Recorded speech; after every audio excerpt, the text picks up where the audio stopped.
Welcome back to the final episode in our latest three-part series celebrating our favourite naturally aspirated supercars.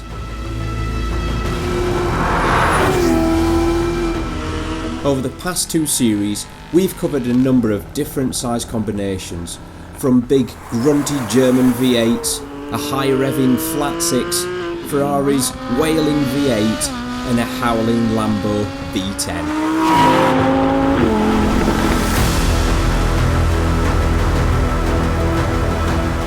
But now, I think what we need is more. More capacity, more cylinders and more power. Time to bust out a V12. Ladies and gentlemen, I give you the Murcielago SV.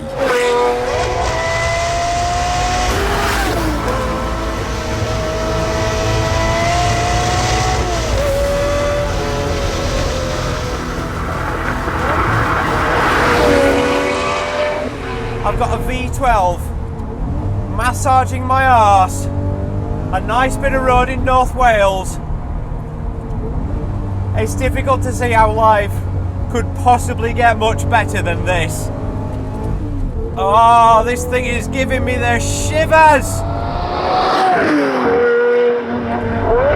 I can think of no finer way to end this second series of Naturally Aspirated Heroes than with a big thumping Lamborghini V12. Oh!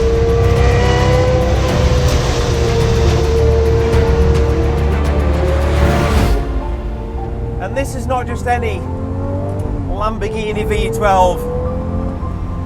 It's the 6.5 litre Bizarrini Lamborghini V12 that you get in the LP670-4 Super Veloce.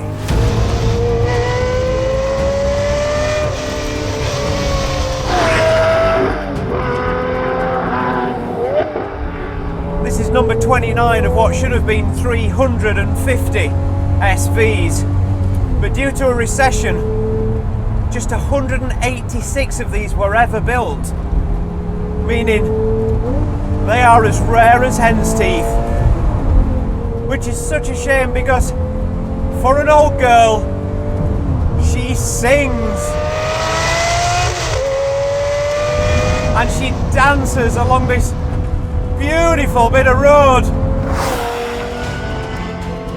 That gearbox, it is showing its age a little bit, being the old single clutch system, but once you get used to it, it's actually a lot of fun, and it just adds to the character of this car.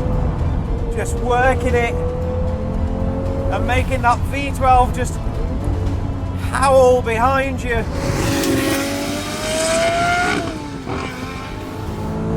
There's so much power and so much torque from any revs.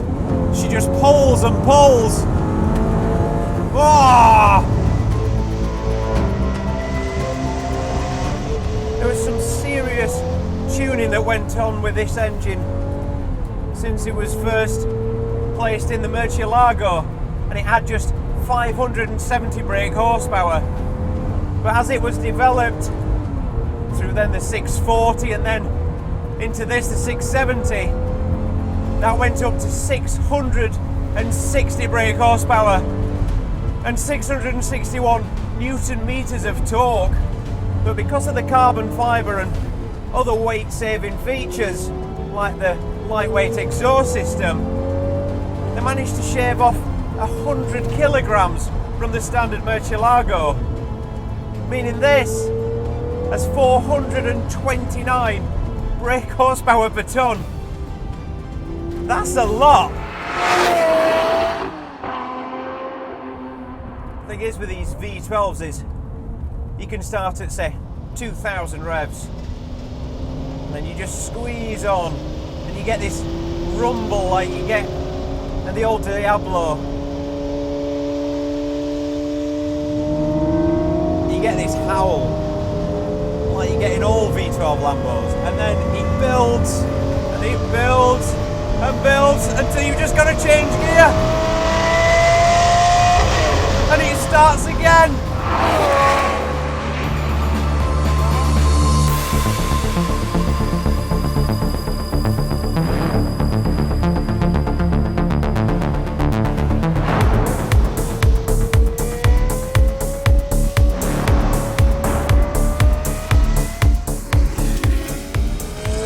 Because it's lightweight and it's got this four-wheel drive system, it corners so well for what is quite a big car.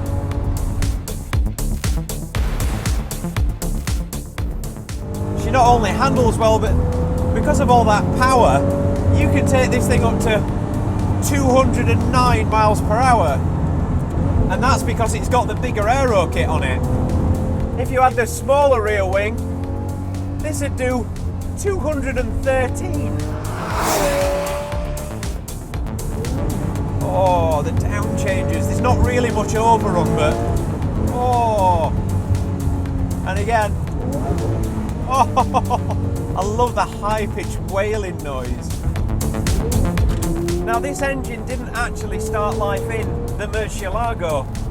It's actually been around since 1962 in the 350 GT, where it had just 375 brake horsepower, and the engine was developed by three of the biggest names in Italian motorsport: Ferruccio Lamborghini, obviously, but also Giotto Bizzarini and Gianpaolo Dallara. Then over time it's just been reworked and developed, where it's gained 4 valves per cylinder and fuel injection and a bit of F1 technology in there, culminating with the masterpiece in the SV Murcielago. And then sadly that was it. This was its last outing before it was replaced by the Audi Lamborghini engine that we now have in the Aventador. As soon as you get on that throttle, you just get these vibrations going straight into your spine. Oh! There's just so much passion involved in the building of this car.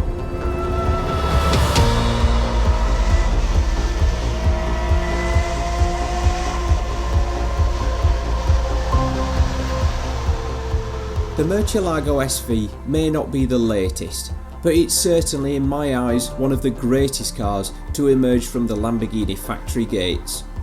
And that engine having spanned 5 decades, it's fair to say it was well developed by the time it finished production with this car.